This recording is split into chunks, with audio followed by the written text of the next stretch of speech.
Le Bitcoin fait à nouveau beaucoup parler de lui depuis ce début d'année alors que son prix s'est envolé. Au-delà du prix, de la spéculation, ce qui est intéressant, c'est d'essayer de comprendre en quoi ce phénomène est un marqueur pour notre époque. Le Bitcoin, c'est une monnaie, c'est de la technologie, du numérique, le début d'un rêve libertarien pour certains, l'illustration parfaite du signal faible que l'on regrette de ne pas avoir mieux observé, ou encore pour d'autres, un fantasme, voire même un danger. C'est tout ça à la fois, et il m'a donc semblé important de faire le point sur cet univers assez fascinant de la blockchain et des crypto-monnaies.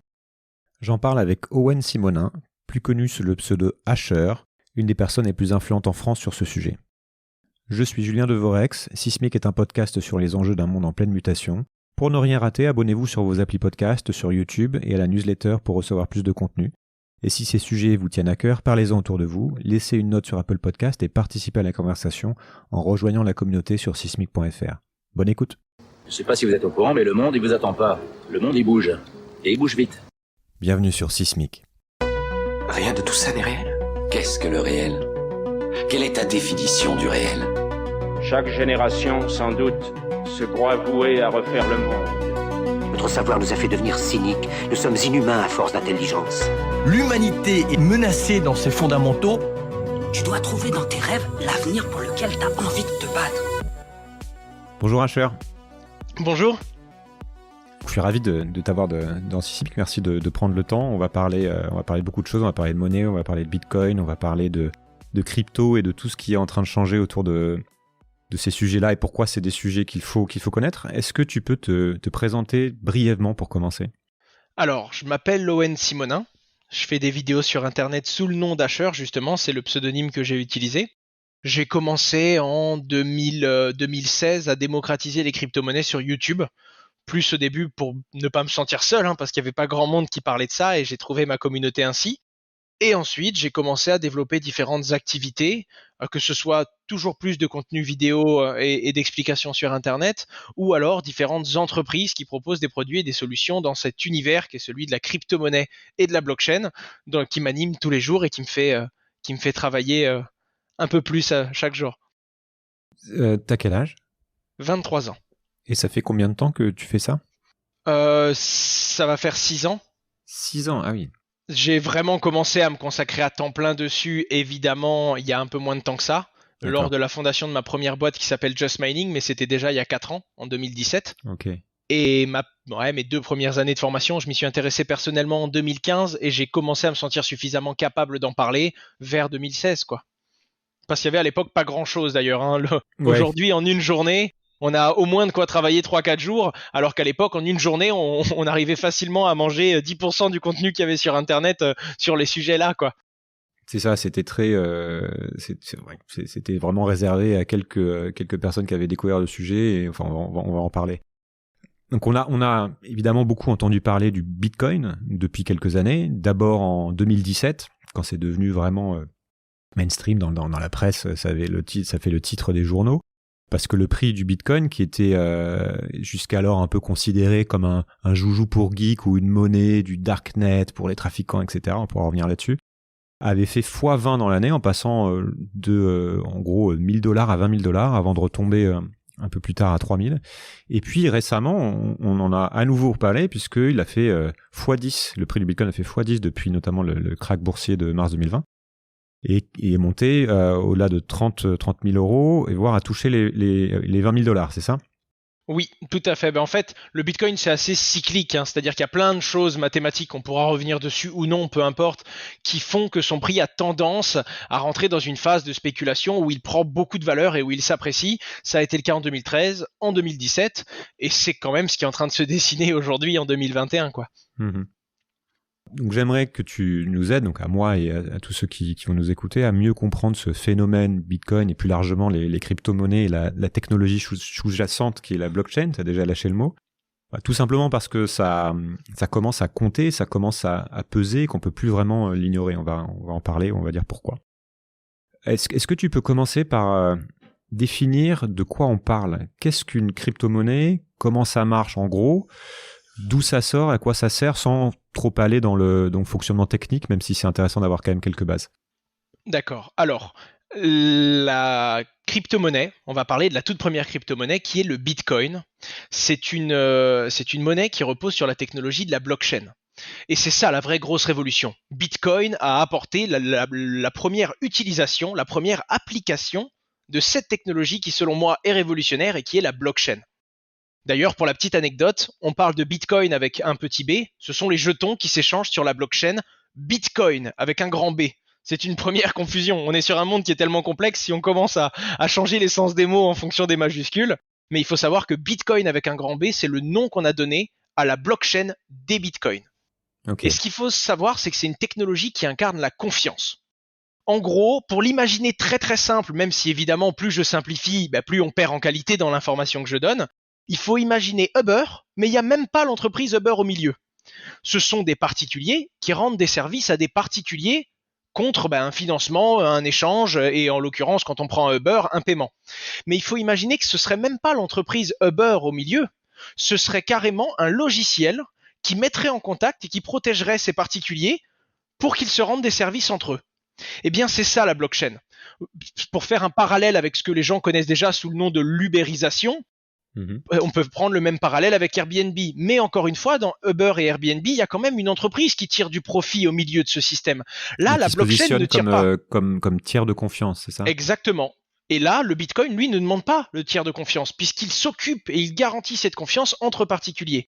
Il y a, si tu m'envoies un Bitcoin aujourd'hui, tu vas m'envoyer un Bitcoin. La blockchain Bitcoin va sécuriser cette transaction, ce qui fait que quand moi je vois que j'ai reçu mon Bitcoin, j'ai pas peur que tu me le reprennes, tu pourras pas faire demi-tour ou l'annuler. C'est pas juste un point ou un score sur un site internet.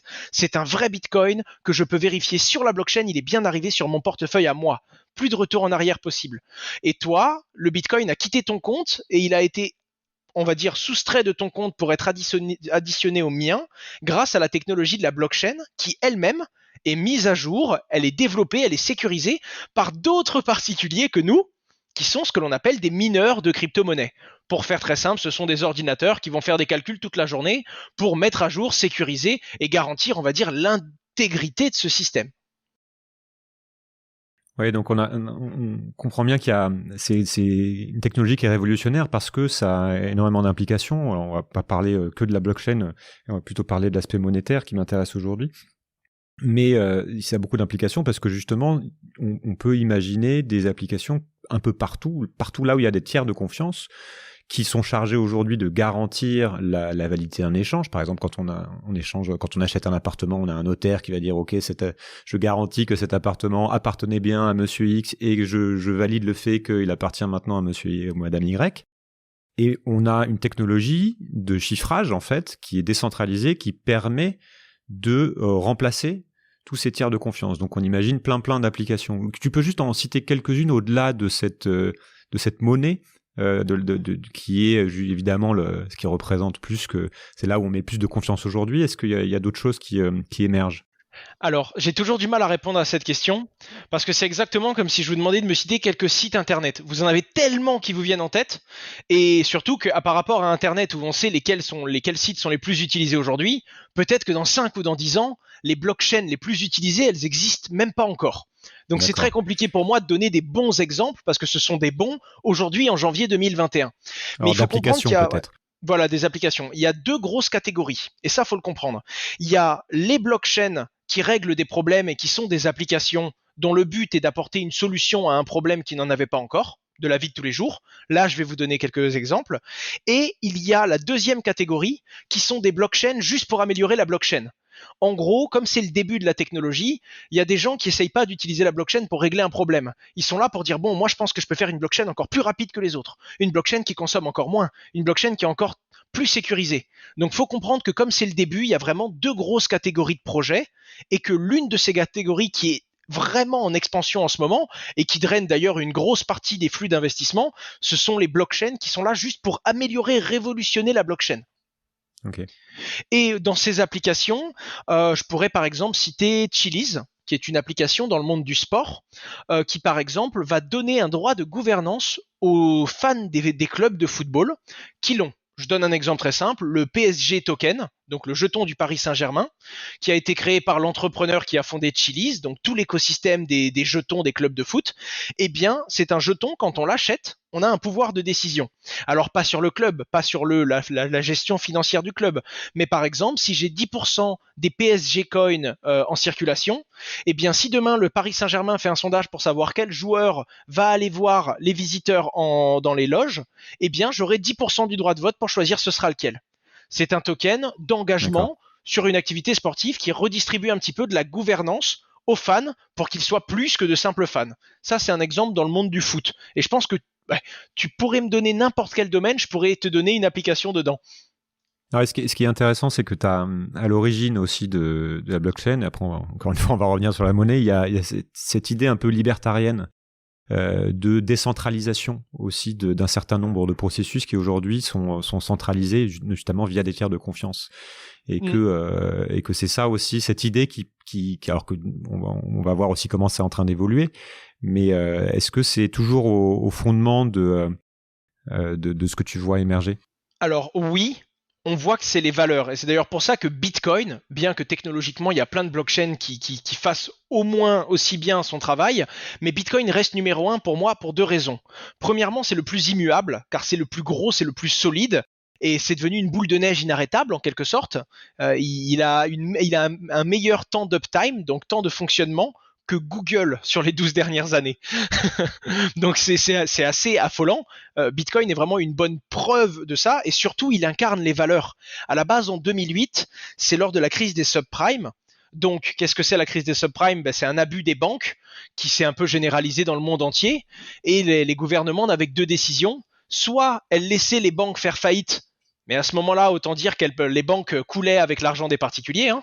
Et puis si on passe un coup de fil en mode tout l'argent que vous avez chez nous, vous l'avez plus, au revoir, il y a des familles qui ne s'en seraient pas relevées. Soit les gouvernements allaient décider de renflouer les banques. Avec quel argent? Bien entendu, l'argent des contribuables. Et donc il y a quelqu'un qui s'est dit, mais en fait on est perdant ou perdant dans cette histoire. Pourquoi? Parce que tant qu'on continuera à faire confiance à des êtres humains, on s'exposera aux failles de l'être humain. Ça, c'est aussi simple que bonjour. On n'a pas le choix. Tant qu'on fait confiance à des tiers, ces tiers peuvent abuser. Et quand ce sont les banques, qui sont quand même des tiers qui sont normalement censés représenter beaucoup de rigueur et beaucoup de stabilité, si c'est elles qui abusent et que les gouvernements n'ont tellement pas de solution que de les renflouer, on est dans un système où on s'en sortira jamais. Et du coup, ce Satoshi Nakamoto, on ne sait pas qui est derrière, hein, c'est peut-être un groupe de personnes, c'est peut-être juste une entité. Eh bien, cette personne, ce groupe, dit mais qu'est-ce qui se passe si demain on peut plus communiquer? Et on parle pas que d'argent. On parle si on peut plus rien s'échanger avec de la confiance. On peut pas retourner au troc aujourd'hui en 2021. Un électricien peut pas échanger de l'électricité ou de la compétence de raccordement contre du pain à un boulanger. Et encore, c'est l'une des multiples problèmes qui se présenteraient. Il y a plein d'autres issues. Mais il y a quelqu'un qui se dit il nous faut une technologie aujourd'hui. L'humanité est trop avancée pour ne pas avoir une technologie qui nous permet d'échanger de particulier à particulier, de pair à pair, en peer-to-peer, comme on dit, de s'échanger quelque chose de façon totalement immuable, inarrêtable, et sans qu'aucune banque, aucun organisme supérieur puisse nous bloquer, nous geler, nous interdire cet accès, cette communication et cet échange entre nous. Et ils ont commencé à bosser sur un white paper, donc un papier blanc. C'est un peu, on va dire, le fondement de tout projet dans la blockchain. On dit qu'il y a le white paper du projet. Et le white paper du Bitcoin s'appelait à l'origine Electronic Cash-to-Peer, Peer-to-Peer Electronic Cash System. En gros, c'est vraiment un moyen d'échanger du cash électronique entre particuliers. C'était le premier concept qui a évolué en Bitcoin. Bit 0, 1, les octets, quoi. On est revenu à ça, puis la monnaie d'Internet. Ce qui est intéressant, c'est qu'on ne sait pas, comme tu dis, qui est à l'origine de ça. On ne sait toujours pas. Tout à fait. Et que ça fait aussi qu'il y a tout ce mystère en fait qui est autour et qui fait que c'est un phénomène qui a été très incompris, et qui est toujours très incompris par le grand public en fait, y compris par les médias qui en parlent. Est-ce que pourquoi on parle bien plus, tu l'as dit, c'est l'origine en fait des crypto-monnaies, mais pourquoi on parle toujours bien plus du Bitcoin que des autres? Qu'est-ce qui le caractérise et qui en fait en quelque sorte l'étalon des autres crypto-monnaies, qu'on appelle aussi altcoin, et qui fait qu'il est si particulier? Alors, je pense qu'on pourrait donner plein de réponses différentes à cette question. Mais ce qui fait qu'il, pour moi, il est conservé par tout le monde, et même ceux qui ont créé une blockchain qu'ils considèrent comme plus performante que Bitcoin, selon leurs critères, même ces gens-là conservent du Bitcoin. Pourquoi ? Parce que c'est la seule qui est vraiment immuable de par sa taille. Il y a encore beaucoup d'expérimentation, il y a encore beaucoup d'avancées, mais le Bitcoin, lui, ça fait 12 ans, il tourne, il marche. Ok, des fois les frais sont chers parce que le réseau est surchargé. Ok, on doit des fois utiliser des surcouches logicielles pour le rendre encore plus scalable et utilisable. Mais en attendant, il tourne, il fonctionne et jamais personne n'a mis la main dessus. Et même quand des gens auraient pu, de par leur puissance informatique, parce que ça c'est encore tout un autre sujet, mais auraient pu, parce qu'ils avaient suffisamment de mineurs, prendre le contrôle du réseau, ces personnes-là elles-mêmes ont été montrées du doigt, parce que c'est un réseau qui est transparent, et ces personnes elles-mêmes ont diminué leur capacité à contrôler le Bitcoin pour que ça reste totalement autonome. C'est ça qui est incroyable. C'est-à-dire que déjà ce système, même si quelqu'un arrivait un jour à en abuser, on pourrait le voir. Car il est, même s'il a toujours été immuable jusqu'à présent, même s'il ne l'était plus, on pourrait le voir, et donc on n'aurait plus confiance en lui, et donc il perdrait sa valeur. Et donc Bitcoin, c'est celui qui n'a jamais fait de petits détours. Et la seule fois où il a eu un bug vraiment mortel, c'est la communauté qui s'en est rendu compte, c'est la communauté qui l'a réglé, c'est la communauté qui est revenue en arrière pour le corriger et qu'il puisse continuer son fil. Donc en plus, il a prouvé une résilience aux problèmes, parce que comme toute technologie, il peut rencontrer des problèmes. Quand il y en a eu, c'est sa communauté qu'il a développée, qu'il a rendu plus scalable et qu'il a amélioré. Comme si c'était vraiment il était en autopilote, et ça arrange bien tout le monde, parce que c'est sa valeur qu'il soit en autopilote et qu'il se contrôle sans que personne ne le gouverne. C'est ça, donc ça n'appartient à personne, on ne sait pas qui l'a créé, mais en fait c'est quelqu'un qui a bien travaillé, qui n'a plus le pouvoir dessus finalement, puisque ça n'appartient pas à un petit groupe qui aurait son contrôle ou qui aurait le code de départ et qui pourrait en faire quoi que ce soit. Tout à fait. Et ça a été conçu comme ça, justement, avec cette idée, tu l'as très bien expliqué aussi, de créer quelque chose qui soit inviolable et qui ne puisse pas être manipulable, qui soit pas hackable, etc. Et c'est aussi pour ça que certains comparent le Bitcoin à une valeur refuge, comme pourrait l'être l'or, dans laquelle on place de la confiance, qui d'ailleurs n'est pas forcément quelque chose de tangible non plus. Mais dont le stock disponible quelque part n'est pas contrôlé ou contrôlable par un État ou l'institution.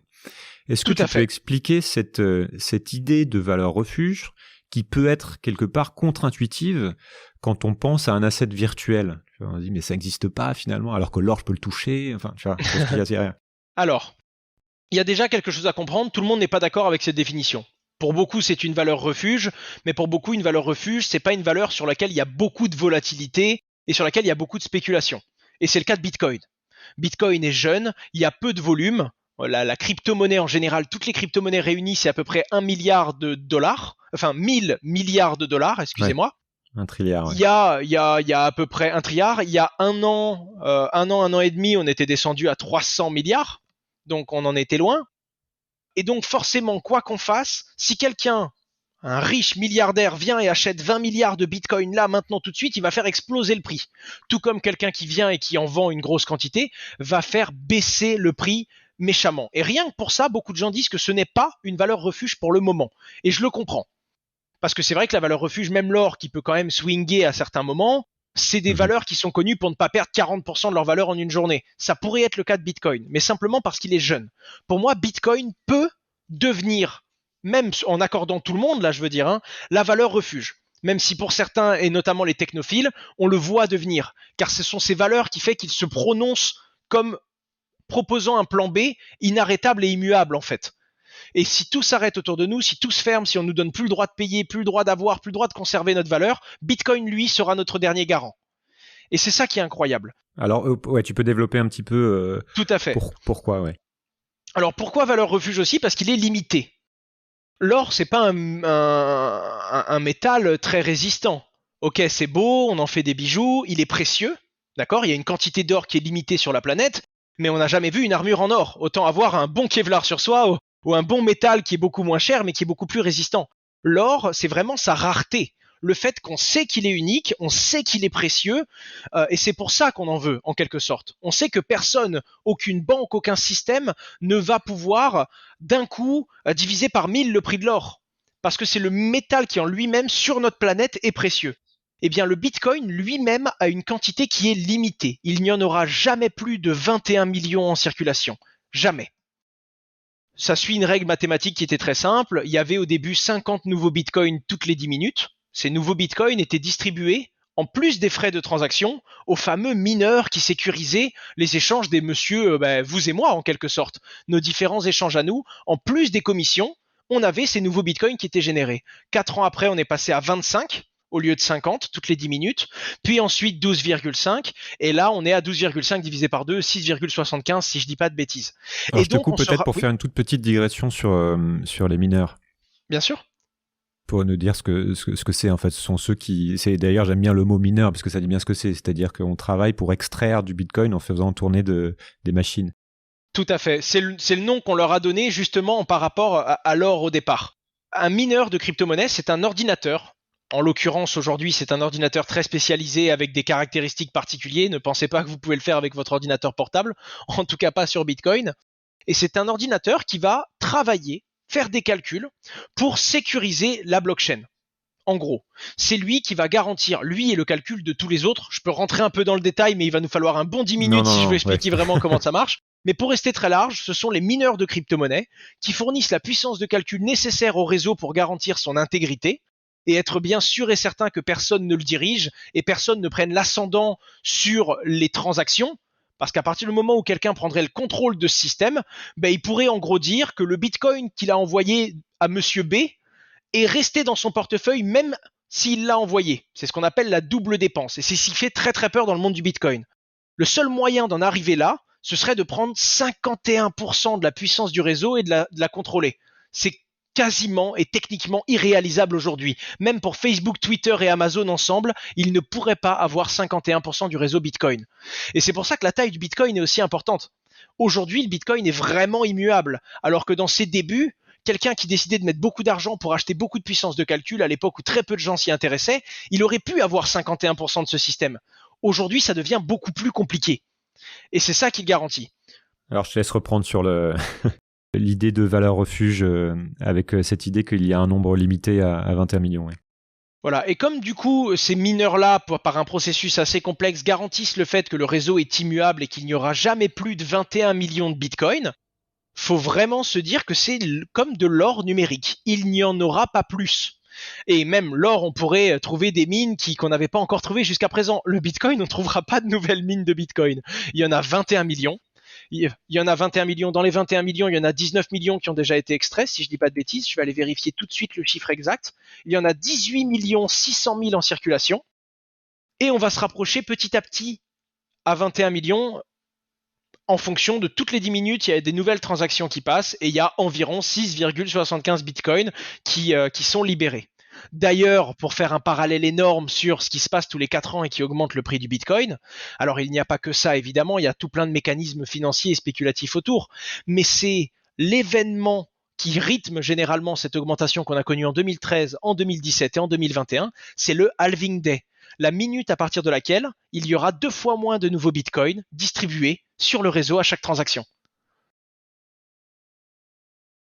Donc, depuis quelques mois, le Bitcoin a connu cette nouvelle hausse qui lui fait dépasser les 40 000 $ de valorisation. Je voudrais que tu continues là-dessus. Comment on explique ça?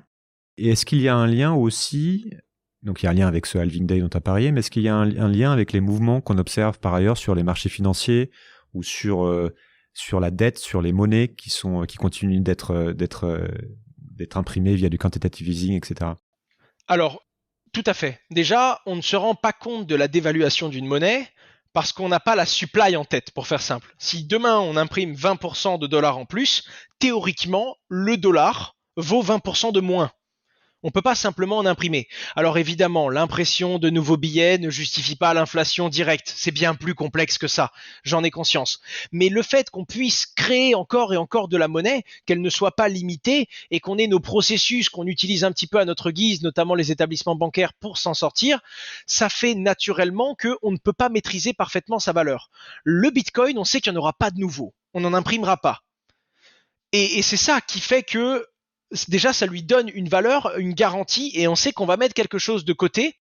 Et on sait en plus que tous toute sa valeur vient du fait qu'on lui fait confiance et qu'il est rare, et on sait que sa rareté ne changera pas, il restera tout aussi précieux qu'il l'est aujourd'hui. Et donc forcément, rien que ça, c'est un début de réponse pour le placer dans les valeurs refuges. Après, pourquoi son prix a augmenté? Il y a plusieurs raisons. Déjà, le fait que je parlais de ce fameux cycle, généralement, c'est quelques mois après le halving day, donc quelques mois après que le Bitcoin se raréfie et qu'il y ait 2 fois moins de nouveaux Bitcoins émis tous les jours. Et donc, en gros, qu'on ralentisse la vitesse à laquelle on se rapproche de ce fameux 21 millions de Bitcoins en circulation. Là, aujourd'hui, on se rend compte qu'il y a presque 19 millions des Bitcoins qui ont été émis, soit 90% des Bitcoins qu'il n'y aura jamais. Et c'est sans compter qu'il y a des gens qui en ont perdu. Ils ont perdu leur mot de passe, ils les récupéreront pas. Donc sur les 19 millions qu'il y a déjà en circulation, on sait qu'il y en a 3 ou 4 millions qui sont plus accessibles. Et donc on se rend compte qu'il a une rareté folle et on pourra pas modifier, on pourra pas en rajouter. Du moins pas sans un consensus commun où tout le monde et les gros utilisateurs de Bitcoin ne voteront jamais quelque chose comme ça. Et donc ça se comprend que c'est ce que tu as déjà développé, c'est une valeur refuge, mais pourquoi tout d'un coup, tout le monde commence à s'y intéresser? Et on voit qu'il y avait une première bulle qui avait explosé. Est-ce que c'est parce que les gens ont peur par ailleurs et réagissent comme ils le feraient avec de l'or en disant « Oh là là, les monnaies, il y a un risque sur les monnaies parce qu'on fait beaucoup, on en imprime beaucoup, donc peut-être qu'à terme, il y a un risque sur le système bancaire ou une dévaluation. Donc, je vais là-dessus. » Ou alors, est-ce qu'on est sur un phénomène de pure spéculation avec, je sais pas, des manipulations de marché comme certains peuvent le penser ou est-ce que c'est purement technique? Alors, il doit y en avoir un petit peu. Il y a de la tech, il y a de la manipulation de marché sur un marché aussi large et aussi décentralisé. C'est que de l'être humain qui dirige derrière, donc il y a sûrement des abus. Mais pour moi, il y a quand même 3 gros axes. Premièrement, le fait que ça y est. Le premier point pour moi, c'est l'usage. Bitcoin a montré son utilité. Le message qu'il a voulu apporter à l'humanité en mode regardez ce qu'on peut faire avec une technologie décentralisée. Ce message-là a été souvent surprenant, les gens n'y voyaient pas trop l'intérêt. Maintenant, il y a plein de projets, il y a plein d'usages qui sont en train d'arriver. Donc, il y a plein d'acteurs et d'entrepreneurs qui développent des solutions et qui prouvent que cette technologie était nécessaire et qu'elle peut régler des problèmes qui n'avaient pas de solution jusqu'alors. Rien que ça, déjà, c'est une preuve que c'était pas de la foutaise. C'est utile. Pour moi, c'est le premier point. Donc là, tu parles de la blockchain en général. Voilà, et c'est le premier point, la blockchain c'est ce que Bitcoin a apporté, et c'est la seule courbe qui n'a jamais baissé chez Bitcoin. Chaque jour qui passe, il y a plus d'utilisation dessus. Chaque jour qui passe, il y a plus de projets, il y a plus de crypto, il y a plus d'utilité. Cette courbe, elle ne fait que monter, elle ne descend jamais. Donc ça, c'est ce qui fait qu'au fil du temps, mine de rien, il prend de la valeur. Le deuxième point, c'est son adoption. Aujourd'hui, des géants s'y mettent. C'est-à-dire qu'on a des mastodontes, Amazon, Facebook, des fonds d'investissement, PayPal qui, mine de rien, s'est fait juger et critiquer dans les années 2000. En 1998, ils créaient PayPal et ils annoncent que la monnaie sera un jour numérique et qu'on doit pouvoir échanger instantanément de la valeur sans perdre 3 jours sur des comptes en banque. Ils sont traînés dans la boue, ils sont traités comme des fous. Et PayPal aujourd'hui est l'un des numéros 1 mondial de l'échange de valeurs numériques. Et à côté de ça, PayPal en 2020, j'allais dire 2021, mais il y a quelques mois, PayPal a annoncé que PayPal allait accepter l'achat, la vente de crypto-monnaies et que toutes les personnes qui avaient PayPal sur leur site allaient eux aussi s'ouvrir malgré eux.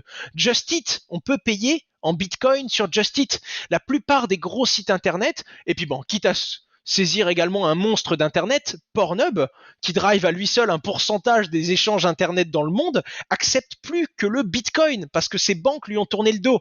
Et Pornhub a montré au monde entier, nous, on nous a enlevé notre droit d'avoir et d'échanger de la valeur, on se tourne vers la dernière solution que nous avons, la dernière qui ne nous tournera pas le dos, Bitcoin. Et donc de fil en aiguille, et même si cette anecdote-là est un peu particulière, il y a une vraie adoption aussi bien des particuliers que des géants qui l'acceptent. Et le dernier point, après l'usage et l'adoption de ces géants, c'est la régulation. Il y avait un flou, c'était peu connu, on ne pouvait pas tracer les bitcoins car c'était pseudonyme, on ne savait pas qui y avait derrière les adresses, et maintenant ça a été plus ou moins cadré.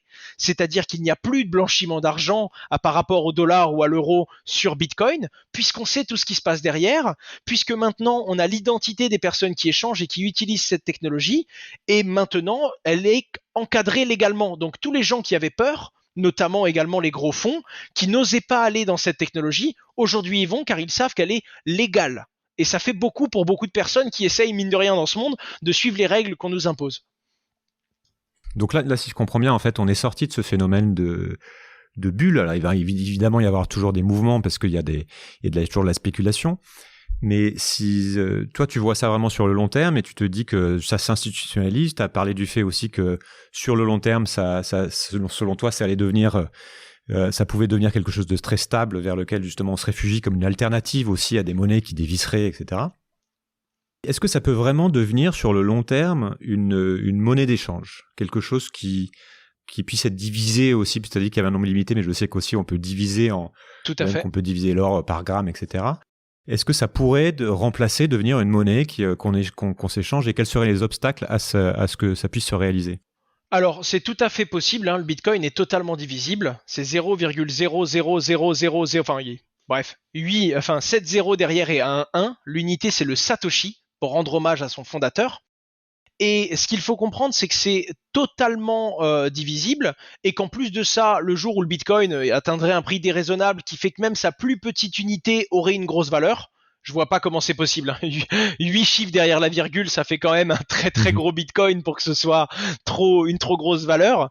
Par rapport à 1 euro par exemple, ça ferait un Bitcoin très très valorisé. Je crois que ça ferait 10 ou 100 millions de Bitcoin de tête. Mais même si on arrivait là, je pense que c'est l'un des votes que la communauté serait capable de prendre. Rajouter 3 zéros derrière et faire des fractions de ces fractions déjà existantes sur la blockchain pour rendre ça échangeable encore plus. Il y aurait aucun souci. Le seul problème qu'on aurait aujourd'hui, c'est pour utiliser le protocole de base, le protocole Bitcoin, qui lui, mine de rien, repose sur une technologie un petit peu ancienne, qui n'est pas suffisamment scalable pour que 4 milliards d'êtres humains l'utilisent. En tout cas, pas le protocole de base. Il y a déjà des surcouches, donc des solutions logicielles, je pense notamment au Lightning Network, qui va permettre de désengorger le réseau, de payer beaucoup moins de frais de transaction en mutualisant en quelque sorte les canaux de la blockchain Bitcoin, et en diminuant drastiquement le nombre d'échanges qui sont faits dessus, du moins en les optimisant. Et rien que ça permet d'échanger des bitcoins beaucoup plus vite, de façon tout autant sécurisée, et avec beaucoup moins de frais. Donc oui, c'est tout à fait envisageable, et même si c'est pas encore adopté aujourd'hui et que les solutions qui se développent sont un petit peu dans les débuts, c'est-à-dire qu'il y a encore quelques erreurs à améliorer, c'est tout à fait viable de voir Bitcoin qui deviendrait l'une de ces monnaies de paiement, en plus d'être une valeur refuge. Parce que contrairement à l'or, on pourrait facilement l'accepter partout, quoi. Oui, et puis du coup, ça serait cette espèce de rêve inaccessible d'avoir quelque chose qui ne dépendrait de personne, d'aucun État, qui serait stable, qui puisse être échangé partout de manière instantanée. C'est aussi la grande spécificité de ce Bitcoin, c'est que ça permet de faire des transferts de monnaie partout dans le monde instantanément. Quasiment instantanément, mais sans passer par des institutions justement. Donc ça, il y a ce scénario qui existe, qui paraissait inimaginable jusqu'à ce qu'une technologie soit là, d'avoir une espèce de monnaie mondiale qui ne fluctue finalement très peu. Tout à fait. Et en fait, je voudrais revenir là-dessus parce que il y a les smart contracts donc, qui ont été apportés par une autre crypto-monnaie qui s'appelle Ether qui permet de faire ce genre de choses-là. En fait, on peut déjà le faire sur Bitcoin, mais c'est beaucoup beaucoup moins accessible car trop complexe. Mais c'est faisable. D'un point de vue technique, la faisabilité est la même. Et aujourd'hui, sur le réseau Ether, on peut échanger, moi je peux échanger mes Ethers contre des USDT, qui est un stablecoin, donc une crypto-monnaie qui reste stable au prix d'$1 par jeton. Je peux les échanger ensuite en Polkadot, qui est une autre crypto-monnaie sur une autre type de blockchain. Et je peux faire tout ça de façon décentralisée, sans passer par une banque, sans passer par un organisme qui avait jusqu'à présent les clés de cette fameuse échange de monnaie, quoi.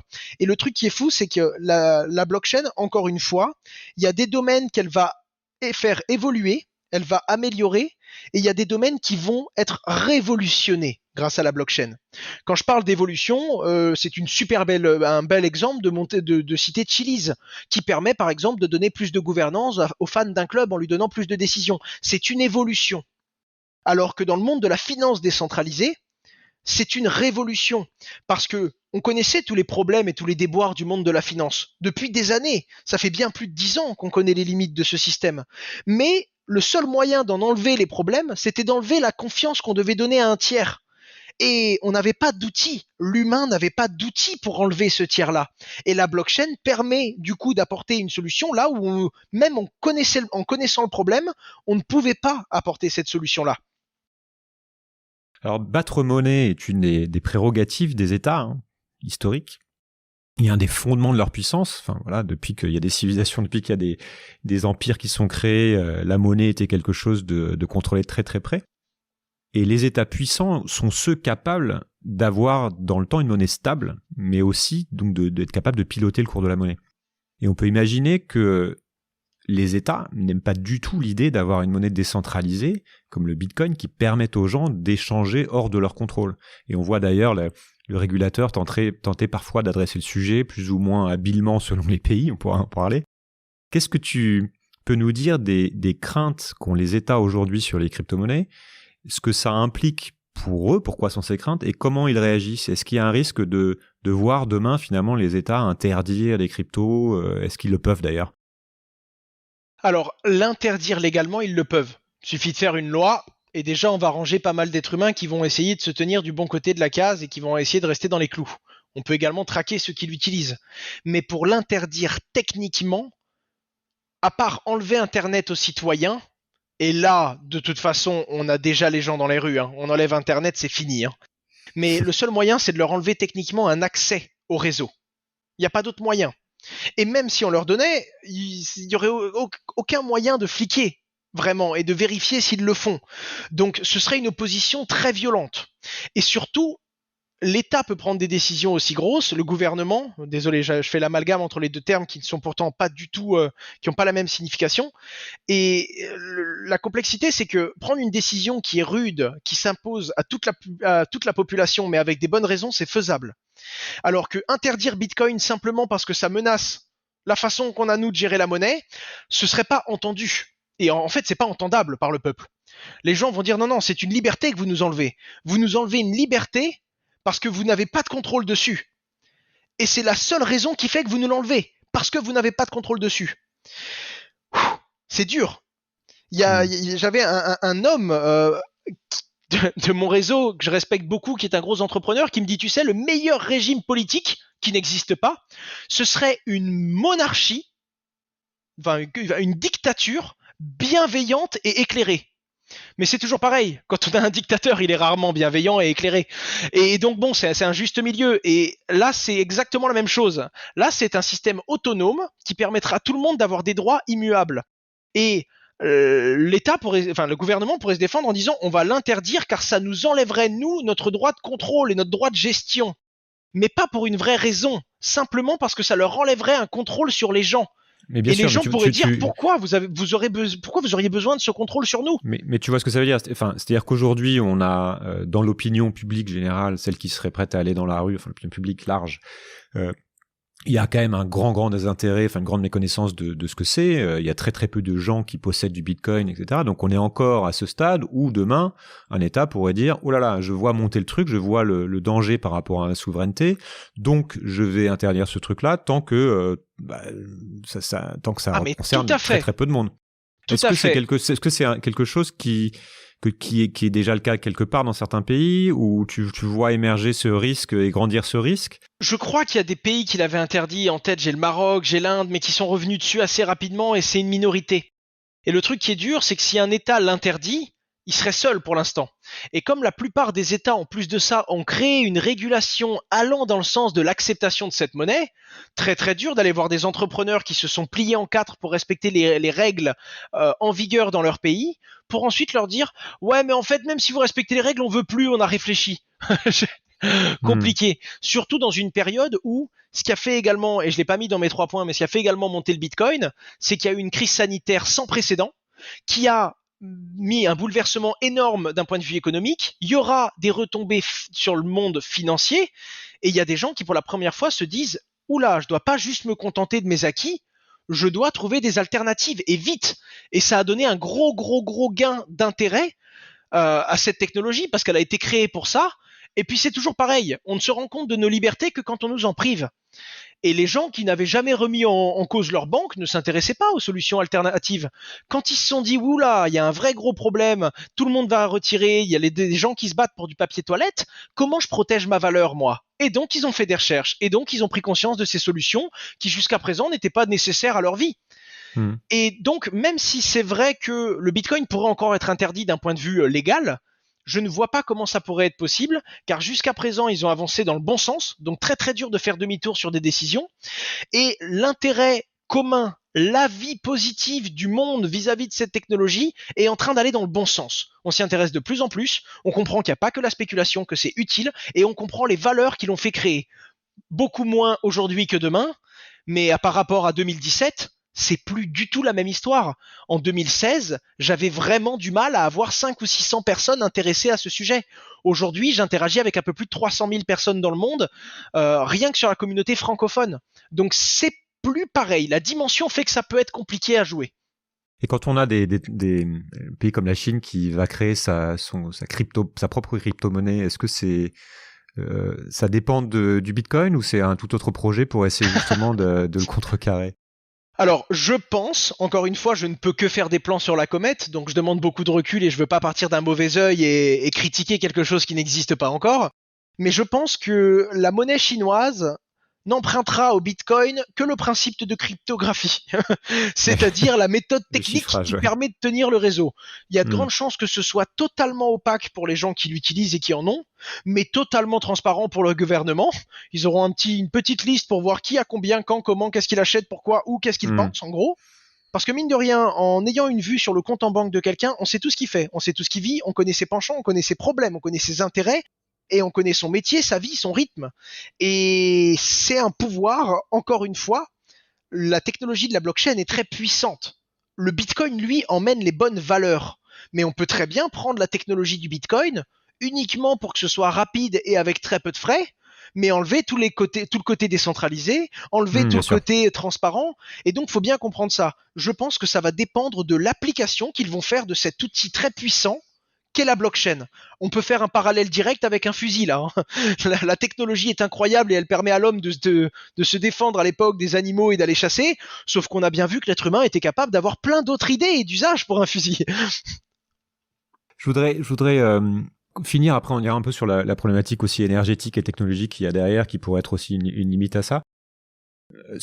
Pour bien comprendre aussi quels sont les risques liés aux échanges et à la détention aussi de Bitcoin et des autres crypto-monnaies, puisque donc la technologie en elle-même est inviolable, mais néanmoins, quand on la détient pas en physique, quand on détient pas ces bitcoins en physique, ils sont stockés quelque part sur des plateformes qui ne sont pas des banques, qui ne sont pas forcément reconnues. Donc il y a pas à quel point en fait c'est structuré et à quel point où on en est en fait de cette stabilisation des acteurs, du marché, puisque c'est souvent présenté comme un truc qui est encore pour les trafiquants, on entend souvent ça, même encore quand on regarde le JT de 20h, ça sert surtout à acheter de la drogue, acheter des armes, enfin, on est encore dans ce cliché. Ouais, c'est de la désinformation complète. Hein. À l'époque, on pouvait comprendre parce qu'au tout début, il n'y avait aucune régulation, il n'y avait rien du tout. Donc c'est pas le Bitcoin qui servait à ça, il n'avait pas été créé pour ça. Mais les premières personnes à chercher une alternative pour faire passer de la valeur sans contrôle sont des personnes qui ont besoin de faire passer de la valeur sans contrôle. Donc forcément, au début, ceux qui ont percé le mystère avant les autres, parce que la problématique de la décentralisation n'était pas encore là, ou alors elle était très peu présente. En 2008, il y avait quand même un arrière-goût de on a besoin de ces solutions. Mais les premières personnes qui l'ont utilisé, certes, c'était pour faire des choses qui se doivent de rester confidentielles et qui veulent cacher. Mais ça, c'était à l'époque. Maintenant, c'est devenu mainstream. Aujourd'hui, c'est 0,12% le taux de blanchiment d'argent sur Bitcoin. C'est un taux qui est largement inférieur à ce qu'il y a sur l'euro et sur le dollar. Donc non, c'est une bêtise, c'est une vraie erreur de compréhension, c'est un vrai mensonge. Les télés, les chaînes et les différents médias qui disent ça sont des médias qui ont voulu en parler parce que le mot Bitcoin fait des clics en ce moment, mais qui ne se sont pas suffisamment renseignés et qui n'ont pas compris. Ça, c'est un fait. Maintenant, comment ? Eh bien, en fait, il faut comprendre que Bitcoin n'est pas anonyme, il est pseudonyme. Je ne sais pas qui tu es, mais je sais, si tu me le dis, et uniquement si tu me le dis, que l'adresse 32248, c'est la tienne. Ce qui veut dire que quand tu fais une transaction de 1000 bitcoins, et je te le souhaite, eh bien je vois que 32248 a fait une transaction de 1000 bitcoins. Tout est transparent. Mais je ne sais que c'est toi uniquement si je regarde et si tu me le dis en quelque sorte. Il n'y a pas marqué sur la blockchain ton identité derrière. Et donc ce qu'ils ont fait pour réguler, c'est l'application d'un KYC parfait. Et en France, on pourrait même dire trop strict. En gros, quand on veut échanger du bitcoin ou en recevoir, quand on va générer une nouvelle adresse et qu'on veut leur revendre, c'est-à-dire en faire rentrer de l'argent fiat, des euros et des dollars, vers le bitcoin ou faire l'inverse, revendre ces bitcoins contre des euros ou des dollars, ce qui ce serait la base de l'action de blanchir d'ailleurs, hein, eh bien à ce moment-là, et précisément à ce moment-là, on se doit de remplir un KYC complet. Ça veut dire Know Your Customers, c'est-à-dire vous devez connaître votre client, et c'est une norme mondiale qui fait que l'on doit avoir la pièce d'identité de la personne qui veut procéder à l'échange, un justificatif de domicile, si c'est une personne qui envoie beaucoup d'argent ou qui veut en sortir beaucoup, une justification sur ses fonds. Et ça, pour le coup, bien que c'est un contrôle des gouvernements sur ce qui se passe un peu sur Bitcoin, du moins qui rentre, qui sort dessus, ça empêche carrément intégralement, parce que c'est jamais à 100% non plus, le blanchiment. Parce que Bitcoin, contrairement à un échange de cash, il laisse une trace. C'est la pire idée au monde d'aller faire quelque chose d'illégal avec du Bitcoin. Autant le faire avec du cash. Le Bitcoin, c'est exactement pareil, mais ça va laisser une trace dans un registre qui ne s'effacera jamais. Avec les outils qu'on a eu en 2020, il y a Chain Analysis, qui est quelqu'un qui analyse et qui remonte les transactions, qui a réussi à obtenir des adresses qui ont fait des échanges sur des sites pédopornographie en 2013, donc ça remonte, hein. On est sur plus de 8 ans, et qui grâce à des vieilles adresses qui avaient fait des choses illégales et qui pour ressortir de l'argent aujourd'hui ont donné leur KYC, ils ont réussi en moins de 2 mois ou 3 mois d'analyse avec des forces spéciales d'aller et de retrouver le fondateur et de faire tomber son site internet 8 ans après. Donc en gros, tous les crimes qui ont été commis sur Bitcoin sont écrits. Mais on a ça parce que sur le moment justement où on veut aller sur des monnaies fiat. Si demain on peut payer en Bitcoin, on n'a plus cette barrière en fait c'est-à-dire qu'on n'est plus obligé de s'identifier, ce qui peut être aussi souhaitable pour beaucoup de gens. Mais alors, ça peut être souhaitable pour beaucoup de gens, mais ça c'est le problème de l'anonymat. Je comprends tout à fait le mec qui dit ça regarde personne, quelle marque de pot de yaourt je mange, j'ai envie de le cacher. C'est louable.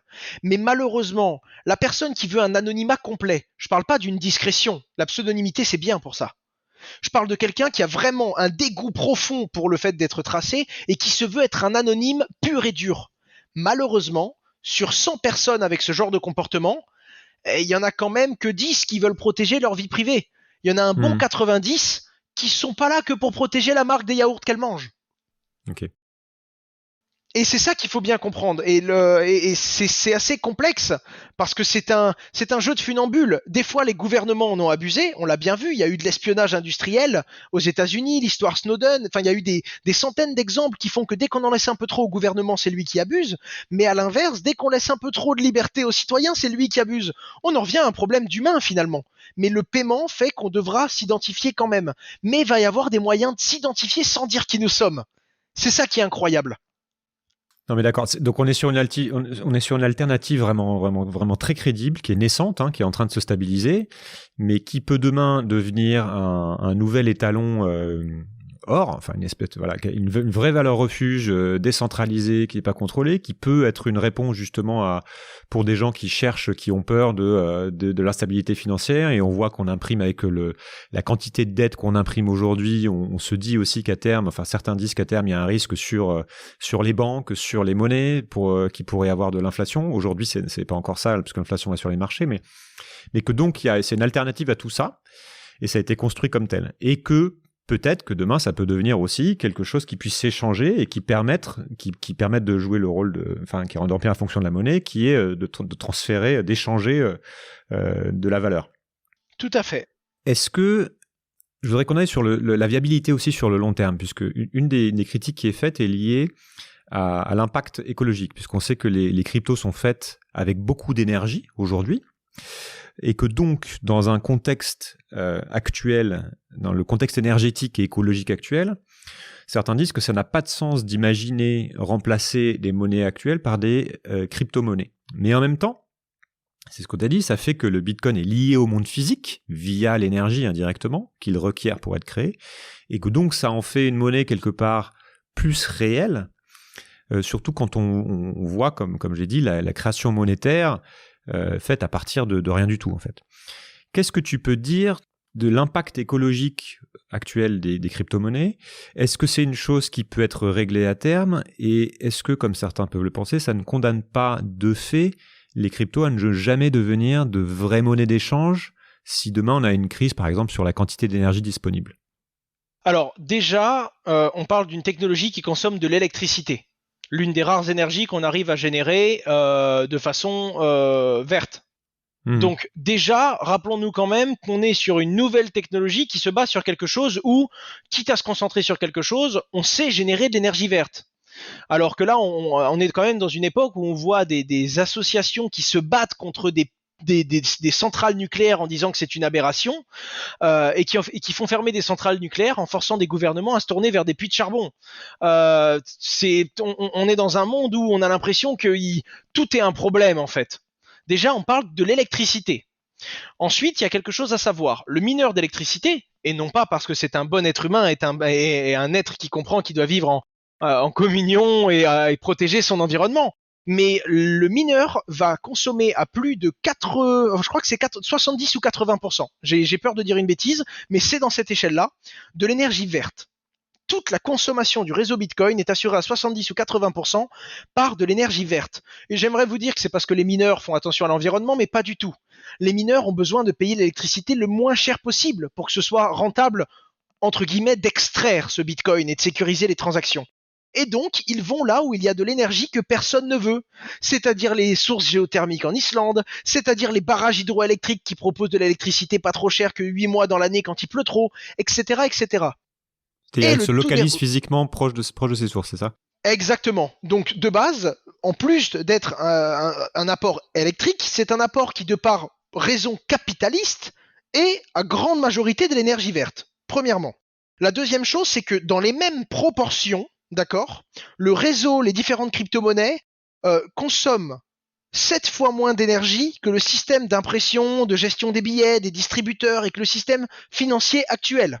Dans les mêmes proportions, je dis bien.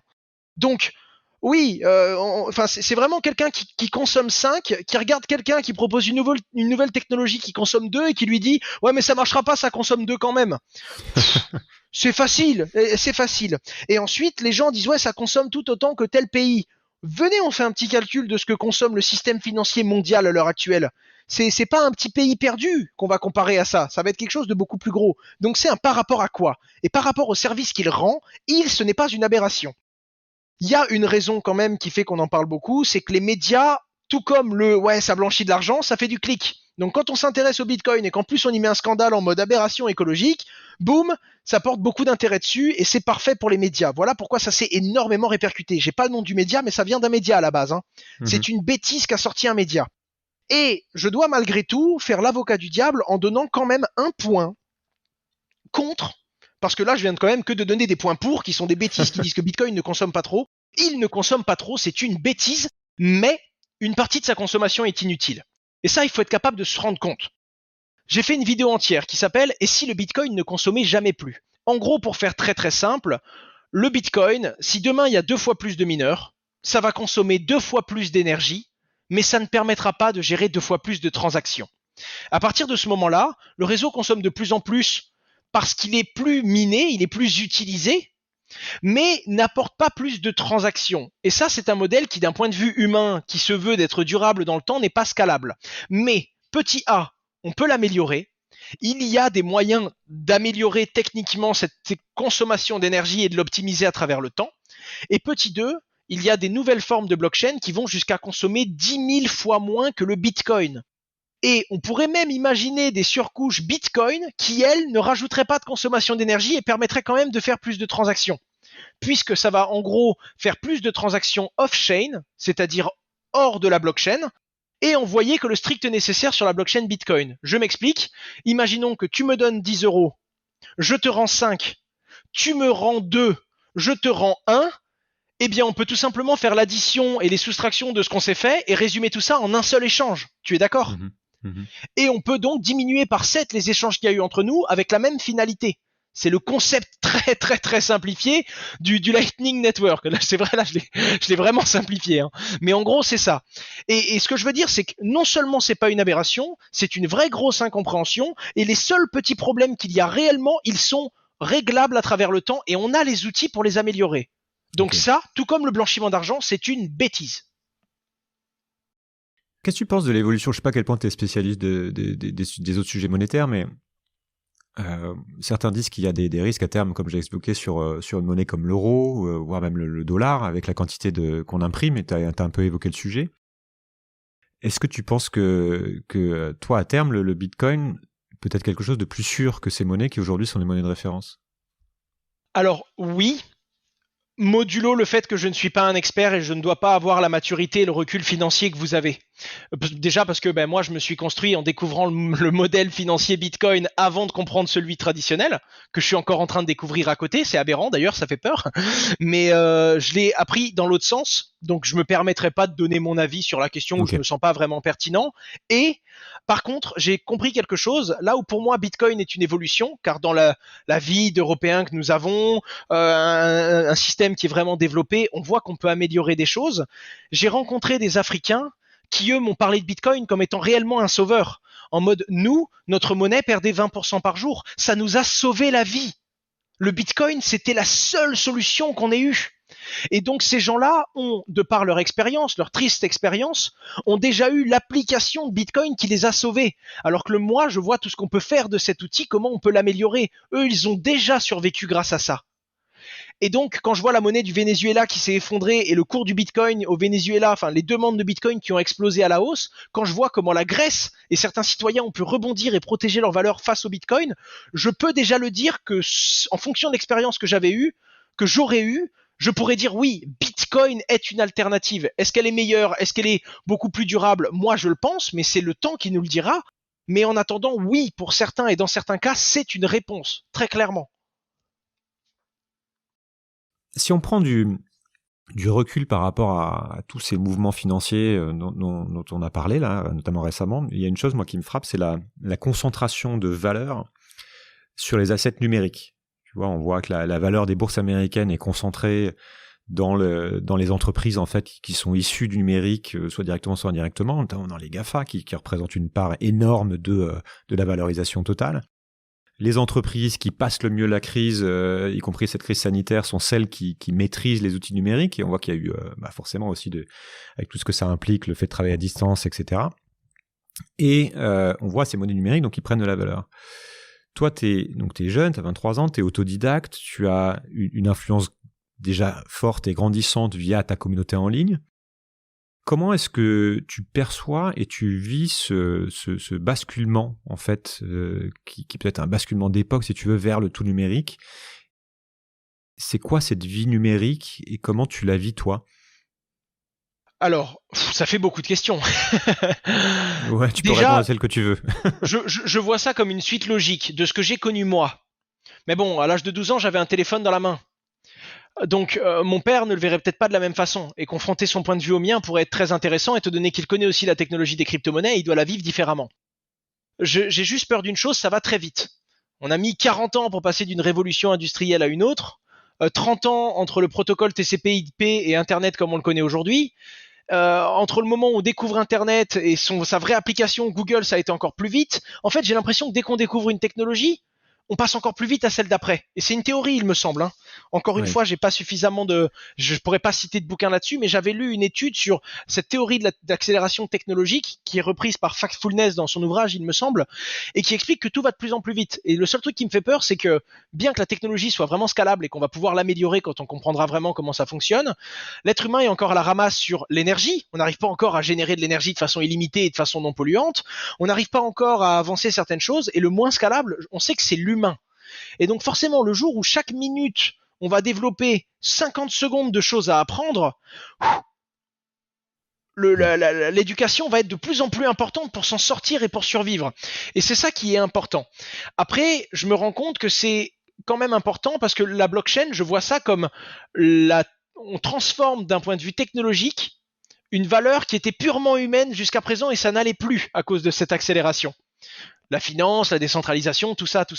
Et ce que je me rends compte, c'est que pour moi, ça paraît logique et évident, même si je pense que je me dois d'aller prendre du recul et apprendre ce que je ne sais pas encore et comprendre ce que je n'ai pas encore compris, pour faire très simple. Je sais aussi que j'ai un jugement qui est en train d'évoluer, j'ai 23 ans, j'ai des postulats aujourd'hui, je sais que j'aurais honte de les avoir eus dans 2 ans, parce que je me souviens de ce que je disais en 2018, et je me dis, t'as vraiment dit ça, et je vois dans mes yeux que j'étais sûr de moi. Et ça, c'est effrayant. Et il faut être capable de le dire. Il faut être capable de dire, je suis trop jeune pour avoir des certitudes aujourd'hui. J'ai des postulats, je les défends, mais je reste toujours ouvert car je dois pouvoir mon jugement doit encore être malléable. C'est super important. Donc je dois grandir avec tout ça. Je vois juste que ça s'accélère et c'est pour ça que j'essaye de démocratiser et c'est pour ça que ça me plaît également car je me rends compte que l'éducation va être de plus en plus important. L'éducation, c'est la seule chose qui est vraiment scalable. Aujourd'hui, si je veux de plus en plus de pierres autour de moi, je finirai par prendre les pierres que tu as chez toi. C'est comme ça, c'est la matière. Elle est limitée. Rien ne se crée, tout se transforme. Si je veux toutes les voitures blanches du monde, à un moment, je vais finir par prendre les voitures blanches des autres. Ou alors, on va devoir augmenter la production, etc., etc. Alors que le savoir, c'est un fluide qu'on peut multiplier. Ce que tu m'apprends en 1 minute, je peux, si je suis très pédagogue, l'apprendre à 10 personnes en 30 secondes. Et donc, ça peut se dupliquer. Donc, on peut s'en sortir. On a une voie, un cercle qui peut être un cercle vertueux de croissance, de développement, et la technologie peut se marier parfaitement. Bien qu'un outil à double tranchant, on en revient à l'image du fusil que je donnais tout à l'heure, on a les outils pour faire quelque chose de propre. Et surtout, le côté humain qui s'épanouit dans le capitalisme, c'est le développement. Quelle que soit l'espèce qu'on peut observer sur Terre, elle va se reproduire, elle va essayer de prendre de la place, de se développer. L'être humain est devenu intelligent, on s'est rendu compte qu'on pouvait pas simplement se reproduire et essayer d'être le plus possible, que c'était pas scalable. On a commencé à développer différentes règles économiques, sociétales, qui font qu'aujourd'hui, on avance en société et on se développe. Et on est l'une des rares espèces à avoir fait ça. Et on se rend compte que on doit quand même s'épanouir dans le développement, avoir le droit chacun d'essayer de performer. Et le capitalisme a un petit peu absorbé, on va dire, cette course au développement de l'être humain. Et développement technologique, développement de tous les différents domaines. Et je me rends compte dans la blockchain, et c'est ce qui me plaît, on peut faire ça sainement. C'est le premier écosystème où c'est pas rentable de taper sur tout le monde autour de soi. Le plus rentable, c'est de tous collaborer pour que ce système reste autonome et décentralisé. C'est la première fois qu'ils ont réussi à faire un système pour que si tu es le plus gros requin, si tu es la pire espèce, si tu peux détruire tout autour de toi, eh bien le plus rentable, ce sera de prendre soin du système. Si tu as 51% de la puissance de calcul de Bitcoin, si tu peux en un claquement de doigts faire effondrer le système Bitcoin, eh bien tu le feras pas, parce que tu seras simplement devenu le roi de quelque chose qui ne vaut plus rien. Et ça, c'est une valeur que d'un point de vue de très jeune être humain, je l'avais trouvé nulle part ailleurs dans le monde. Nulle part, ni dans des écrits, ni dans des ouvrages, de ce que j'ai lu, de ce que j'ai entendu, de ce que j'ai appris, de ce que j'ai vécu. Je n'avais jamais trouvé un modèle qui se pouvait être vertueux, du moins de ce que j'en comprends. Je pense qu'on va finir là-dessus. Je trouve que c'est une super conclusion de connaître ton point de vue sur le monde et sur le système et quelle valeur tu mets là-dedans. En espérant qu'il soit pas biaisé, évidemment, parce que je découvre des choses quand même, et puis il y a sur une jeune valeur qui est celle des crypto-monnaies, on est encore sur un marché pris à 90% par de la spéculation bête et méchante, donc on est encore pour un domaine qui peut porter d'aussi belles valeurs, on n'y est pas encore tout à fait, du moins pas uniquement. Mais c'est normal. La bulle d'Internet a fait qu'Internet a perdu toute sa valeur en quelques heures, alors que les gens avaient raison. 30 ans après, Internet est devenu ce qu'ils avaient prédit. J'aime beaucoup ce que tu dis sur le fait que effectivement tu as tout à fait conscience que tout ça bouge, que tu as encore plein de choses à apprendre, et je te rassure, même à mon âge, à 39 ans, j'ai toujours la même impression, puisqu'il y a énormément de choses qu'on découvre, et plus on creuse, plus on découvre tout ce qu'on ne sait pas finalement. Donc c'est sans fin, mais en tout cas j'aime beaucoup cette posture et je la partage à 100%. Alors peut-être, tu as déjà un petit peu répondu, j'allais finir, mais c'est une question que finalement que je pose souvent en fin d'interview. Quand tu regardes le monde aujourd'hui, qu'est-ce qui te fait peur et qu'est-ce qui au contraire te rend optimiste par rapport à l'avenir, peut-être au-delà de ce sujet que tu viens d'évoquer, puisque tu me sembles quand même regarder beaucoup de choses. C'est un petit peu triste, Julien, mais il y a quelques rayons de soleil que je vois et j'essaye de m'y raccrocher, mais le truc qui me fait peur, c'est de voir qu'on accélère tellement que quand on aura compris qu'on aura fait une bêtise irrémédiable, il sera trop tard. Et j'ai un postulat assez pessimiste sur ce que je vois aujourd'hui.